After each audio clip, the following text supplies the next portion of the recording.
Dynamic, articulate, perceptive, courageous, outspoken.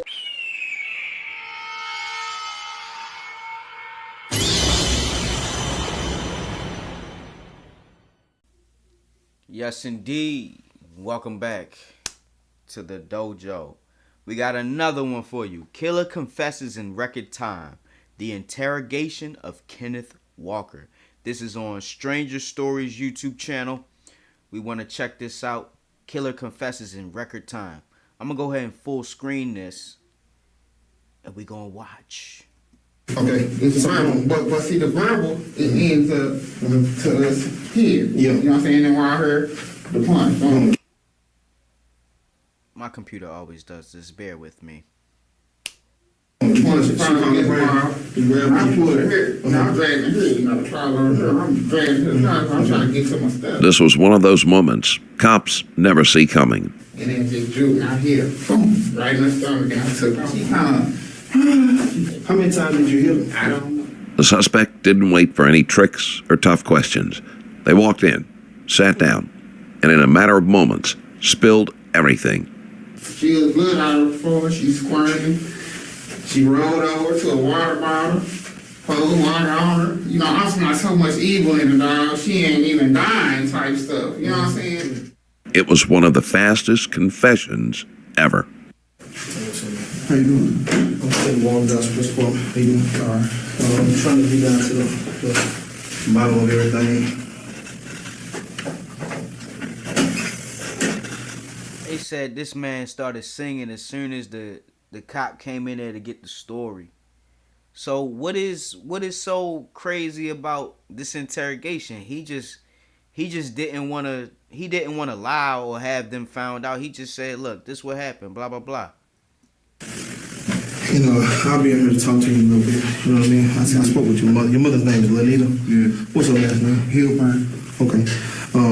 I'll be back in here to talk to you a little bit. That way we get down to the bottom of everything. Can I get you anything to drink? You gotta get some water.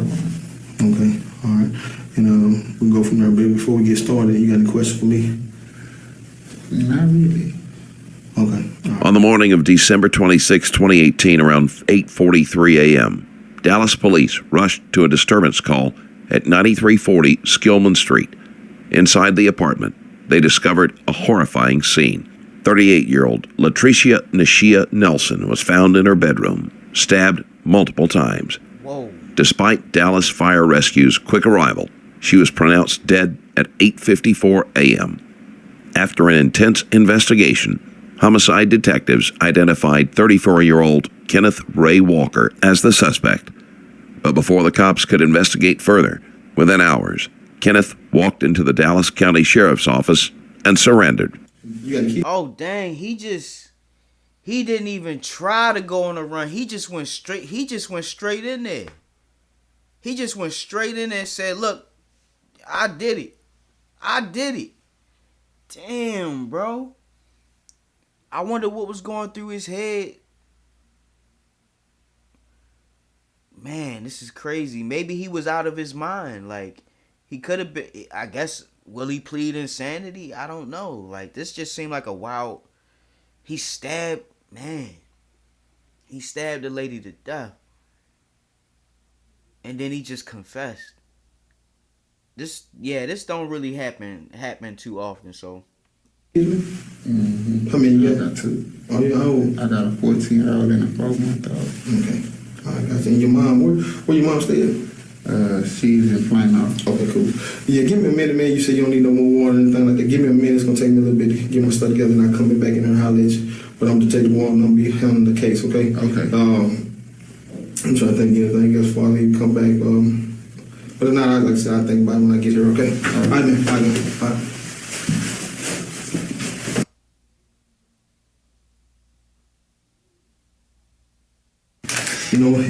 I appreciate you wanting to talk to me. I want to get down to the bottom of it. Let me go right into this so you understand your rights, okay? You can follow around. You have the right to remain silent, not making a statement at all. Any statement you make may be used as evidence against you at your trial. Are you with me? All right. Any statement you make may be used as evidence against you. You want to talk to me so we can get down to the bottom of everything. All right.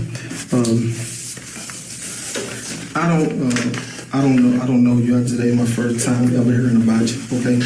But I know that, you know, based on me talking to you, I've developed my own opinion about you. You know, you don't seem like you're a cold-blooded person, that you just got a bad heart, saying you got a big heart, you know what I mean? And at the end of the day, I got to get down to the bottom of this. Can I call you Kenneth? Yes. I got to get down to the bottom of this to find out what exactly happened out there, because I know things got bad out there. All right? So tell me, let's start from the top and tell me what happened, so that way we can go from there. You know, Kenneth is almost too eager to describe the crime, which also highlights another emotion that can lead to quick confessions. Pride. It could be a desire to boast about his actions or take control of the narrative, feeling empowered by recounting the details. I had just did All right, I'm gonna say off rip, like, that's bad video editing. Like, the voice of the guy, the voice of the narrator is not loud enough over the video to where they didn't mute or lower the volume of the video enough at that point to where you could really hear what he was saying. The video recording of these two people talking was kind of clashing with the narrator. That's bad video editing, but let's go. years, man. I had got out of penitentiary in like 2012. And I was living with my grandma, and my grandtie ended up dying on me in like 2013. That's when I first came down to the bridge and met her. But long story short, man, you know, she's a pretty aggressive girl. You know, I put it like that. You know, and you know, I got a 60-year-old mom, and you know, kind of slower family. You know, so how I'm stringing my family along, you know, they're not doing that. You know, so you know, I might get into arguments or whatever with Latricia, but you know, it came to a point to where I felt like she was punking my family. Yeah. You know, and when you got Okay, so this man he holds his family in high regard, as he should, but it's never worth taking somebody's life if they trying to clown or punk your family. Okay, I mean, I understand. I'm guessing that's motive. If you want to argue, that's probably the motive. He felt like he had to get back at her for disrespecting his family. But man, usually when your mind is gone, like, you're not understanding the severity of what you're doing while you're doing it. when I got my mom here 60, I got a brother who has seizures. You know, and I got this aggressive girl, and at the end of the day, when we argued, and you know what I'm saying, and I can leave. Right. You see, I got somewhere to go. Okay. So, and when I leave, and I leave, you know, so sometimes when I leave, you know, things calm down and I come back, you know, and it be like that, you know, but it started to seem like, you know, she was kind of punking me and blackmailing me, you know. Yeah. You said blackmailing? What you blackmail, like, you know, my dad's in prison, you know, and she'd come with me with it, well, you gonna be in there with your daddy. Yeah. You know, some old stuff like that. You know, man, I'm not your mama. I can't take care of you like your mama. You know, just some kind of stuff out the blue, you know, and it's to the point to where I don't want to bring my mom around. Well, I mean, keeping it real, she's just keeping it real with you. She can't be like your mother to you if she's your girl. Come on, man. You gotta be a man. When you dealing with a woman, you have to be a man. You take the brunt of everything. You take the responsibility. You the foundation of the relationship. And if there's no foundation there, then she not gonna look at you as like a man. She gonna talk to you any old kind of way because you don't carry yourself like a man. She gonna talk to you like you a little ass boy. Just words to live by, things to keep in mind when you dealing with women. You know, I don't want my family around you because you might beat up my mom or maybe do something to you, you know. You know, and it's kind of blackmail because, you know, I've been to prison and my fight kind of different. You know, I'm going to run from you because I don't want to go back to prison. You know what I'm saying? And that's kind of my little get down, you know, but you got some people that don't want to respect your mind, you know, and it turned into blackmail. You gonna be in prison, I ain't your mama. And brushing up against me, beating me up, and then it started to pump. And I told him, I said, man, one day you gonna get that fight out of me. You looking for it, man, because you know I don't want to get in trouble for what I don't want. That's why I don't really mess with you like that. Can't time for that fight, man. Came time for the fight. What happened? Understanding the motive behind a quick confession can be tricky, but it often involves a complex mix of emotional and psychological factors. The first and most appropriate emotion is remorse. Well, I mean, like, the guy probably wanted to get it off his chest. He was tired of holding it in. You know what I mean? He probably was tired of holding it in. And he said, look, I don't care. I just want to clear the air. Like, I don't want there to be nobody to get anything wrong, because he probably feel like he was justified in what he did. You know what I mean? Remorse or not, he probably felt like he was justified in what he did. That's why he came to the station to say what he say. He probably felt he was justified. The person may feel overwhelmed with guilt, making them eager to confess and unburden themselves. But was this the case here? We was killing, just chilling, kicking it, you know. What time? When was this? What time? I went over there. I got over there. I can't remember the time because I know she had just wanted to see my son. They did their little Christmas thing. So it was yesterday? Yeah. You know, I know they had did their thing. So, you know, things was calming down, chilling, you know. Whatever, I got a band or whatever, violating whatever I was doing, you know. But, you know, it was chilling, you know, Christmas, you know, she done seen my son. I ain't, we went to the little CPS and So you and her at the apartment? Yeah, with Clyde, you know. And Clyde, so who's Clyde? That's her friend. Okay, so This Clyde. guy she knew, you know, Okay. she was just holding it down for him, you know. He had been out there homeless, so. So she kind of let him stay? Yeah, Get him a place to go. $40, you know what I'm saying? He was paying to stay there, you And know. the apartment that we're talking about is... When authorities already have enough evidence to convict a person, there's always a sense of inevitability. In this case, the confession is almost a formality.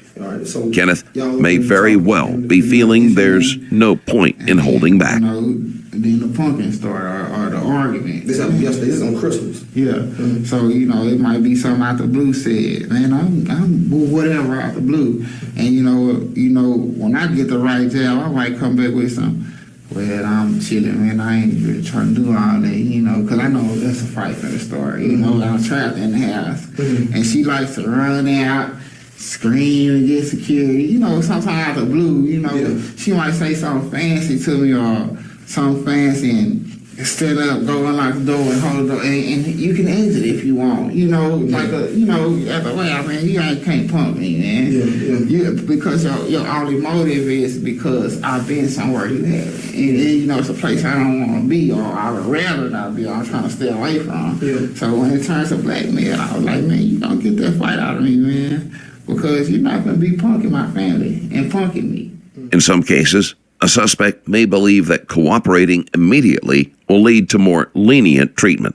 Confessing quickly could be seen as a way to gain some control over the outcome. You know, when I could have ran, took off or whatever, but Now that the whole truth was out, Kenneth Ray Walker was arrested. He now faces a first-degree felony charge and awaits justice. Help me understand exactly what went on at that apartment.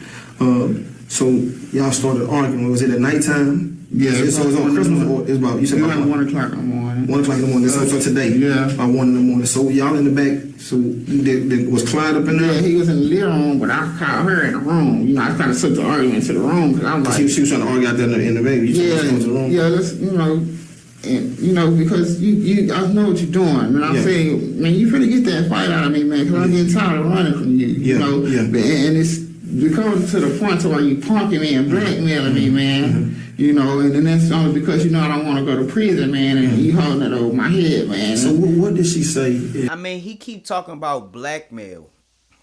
He keep talking about blackmail, but I don't think he really understand the way the word's supposed to be used. Blackmail is like somebody forcing your hand.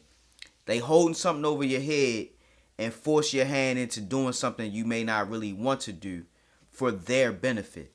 That's blackmail, but I don't know if this brother is using it correctly. I don't know if he misappropriated it, but because he not really explaining blackmail. The cop asked him, but he didn't really explain. He just said, oh, that's blackmail, you know? But I'm not really following along. I'm trying to figure out what he mean by blackmail. And while y'all up in the room, what exactly did she say? What started? Because you know the situation may heat, Mm-hmm. and then it'll die down. And when the conversation dies down or the argument dies down, she'll throw something in there. But Fuck you, oh, so it's something. But you want to make sure that y'all Yeah. arguing. You want to make sure you got it out. Yeah, but cause it's because I say we talking. Yeah. It's heated. When we come down, when we friends again, and I just have to do. But shit, fuck what you talking about, you know. Yeah. Kind of type shit, you know. Yeah. Just man, well, fuck me. They're gonna kind of trigger you, and I'm like, you keep coming with me with this fight, man. We did calm down, but you already got some smart ass shit to say. I'm gonna let you have what the fuck you want. You know, that's kind of what my attitude. Well, come here.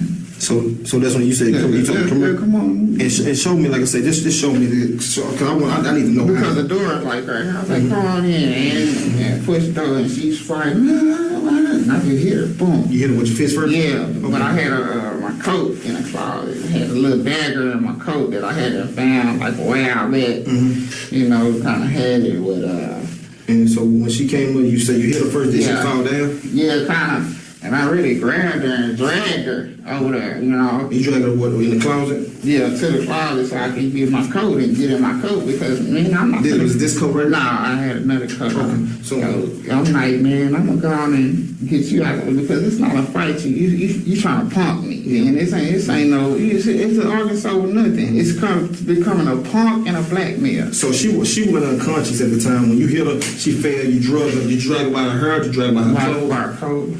She had clothes. So what did she have on? I think she's something. I don't really remember. Okay, so did you pull her shirt up off of her? No, I didn't. I just pulled her. You pulled her. You went. You got sick. So you kind of pulled her. So basically, okay. So we here. Well, okay. It's a verbal, but see the verbal it ends up to us here. Yeah. You know what I'm saying? And while I heard the punch, the punch, she finally gets wild. I pulled her here. I'm dragging her here. You know, the trouser on her. I'm dragging to the top. I'm trying to get to my stuff. You know, because she got me hot. You know, so I get it to my stuff, and she. And she's trying to fight.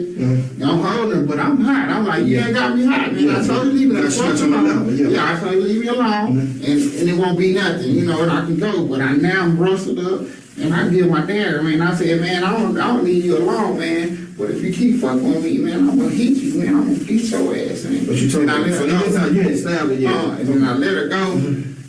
And then just drew out here, boom, right in the stomach, and I took off on her head. How many times did you hit her? I don't know. Because the thing about it, so was it a lot, because she had more than one, you know what I mean? Yeah, that's what I'm saying, that's what I'm saying. So you said, yeah, the first place that you got her was in the stomach. Yeah. And then, what happened, what did she do when you Oh, she just, it was a fire, because I really left her alone, and I'm gonna leave you alone, and I ain't gonna fuck with you no more, because that ain't what I'm trying to do, and then I just, man, fuck you. Yeah, you know, because I know it's coming back. So basically you thought about everything, after you hit it one time, you thought about it, man. No, it was like, I let her go. You know, I had my dude. Yeah. You know, I was like, man, I'll stick you, man. I'll fuck you up, nigga. I said, well, I'm gonna leave you alone, man, but if you keep coming at me, man, you gonna end up making me fuck you up, man. What you told her? You know what I'm saying? You gonna end up making me... This how you started the first time? No, I had to hit her stab again. And I said, you gonna make me end up fucking you up. And she kind of... because she ain't got hit. Yeah. And I like... And I just... Yeah. So basically she kind of brushed off like, whatever type. Yeah, I and that's came when on you with hit it, her. yeah. I came on with it, man. And so after you stabbed her, because it was she had several, multiple I stabs. stayed till she died, man. Did you? I did it till the girl died, man. And Well, really, how did you know she died? I don't know if she died. But I'll tell you, when I got finished with her, she was blood out of her floor, she squirming. She rolled over to a water bottle, poured water on her. You know, I'm not so much evil in the dog, she ain't even dying type stuff. You know what I'm saying? And she wobbling all over the floor. I thought this chick ain't dying, man. Kenneth is almost too eager to describe the crime, which also highlights another emotion that can lead to quick confessions: pride. It could be Yeah, I could see that. Like, the brother, he was proud of what he did. He finally got her back for all that time she was punking and blackmailing him. So he was like, look, man, fuck that. I'm just gonna take matters into my own hands. I'ma handle you. I'ma handle my business. You keep trying to punk my family, and you know what I mean? So he felt like he was defending his family, and I could see how he could have pride for that. You know what I mean? I understand. I see it. A desire to boast about his actions or take control of the narrative, feeling empowered by recounting the details. I understand this girl done nick her eyes. Because I'm trying to really kill her, though. You know what I'm saying? Bitch, how much time you ain't gonna do it, though. We gonna get rid of you. You know what I'm saying? So I'm really trying to kill her, but at one point I let her go, man. I told my mom, I said, Mom, this girl wouldn't sit up here and die, man. If I tell you that girl wouldn't die, man. And as far as when you said you stayed there till she died, did you stay there till she stopped moving? No, I'm gonna tell you what, she was wilding out, like I said, you know, trying to make it out the door. She trying to make it out the door, I want to let her go out, you know, because I know I didn't give her no time for her to lose enough blood to die. You know what I'm saying? So I really kind of keeping her. So you made up in your mind, I'm gonna kill this girl. Yeah. Okay. Yeah, man. Okay. And with the Clyde, was he in the video? He didn't know what was going on. Yeah, all he heard was an argument, you know, and after a while, the argument died, you know, but I'm saying this girl was rushing, and she just ended up laying back in the corner, man, like this, man, right into the man. I'm talking about that's some evil, man. She laying back in that corner, you know what she did? What she say? She grabbed the shirt and put it over her face and died there. She grabbed the shirt And put it over her face and died out, man. She just, and it was sort of like some fuck you. I'm like, bitch, you got too much evil. That's too much evil, man. But that was like, not just, she put the shirt over her face, and I just walked out, turned the lights out, closed the door. I seen Clyde, I ain't say nothing to him. I walked out the front door. Well, the front door. What time was this? About 1, 2 o'clock in the morning. Where did you go? To the train station. Yeah. And what about the coat that you pulled out? I don't know where the code is. I went back looking for the code, I couldn't find it. But you definitely know what the dagger is. Yeah. All right. As far as when you got on the train, you left on the train. You went straight to your mama's house. Nah, I went downtown. Then I got on the 110 bus to go to the Prado. That's my brother's house. So you went to the door downtown, right there. You talking about like, right Ross and Lamar area? Did you ride the train? I rode the train to the Pearl Arts District Station. Okay. And then I come up to the 7-Eleven on the corner of Commerce. Now I get on the 110 and go to the Prado. So I did that. I got to my brother's house. You know, I told him. They kind of ran up and they brought me in. I told them I want to turn myself in. So your mom did? Your mom can't pick you up from downtown? Yeah, nah, she came pick me up from my brother's house. From your brother's house? You know what I'm saying? And her and Craig Cook? Yeah. Okay. They dropped me off at the store across the street. You know what I'm saying? And I told them I was going to turn myself in. But your mom, you told your mom what happened? Was Craig in the car when you told him? I ended up really, I didn't get to tell, he wasn't in the car when I told her. We was on the phone when I told her what happened. Okay. So when she pulled up. What number did you call from? My mom? Yeah, how did you call her? From my brother's phone. Your brother's phone. What about Latrice's phone? I didn't call her. Do you know, did she have a phone, a cell phone? Man, he just gave the confession up like it was nothing, bro. He wasn't trying to hide it or nothing. He didn't care. Like, he probably already made his peace with him. He was like, look, I'm just going to go back to jail, going to go back to prison. I don't care no more. Life is hard. Life is rough. I'm homeless. You know what I mean? He probably looked at the situations like, I can go at least in jail. I can at least get 3 meals a day. You know what I mean? That's probably what it was. Like, he didn't care, man. He was done with this life.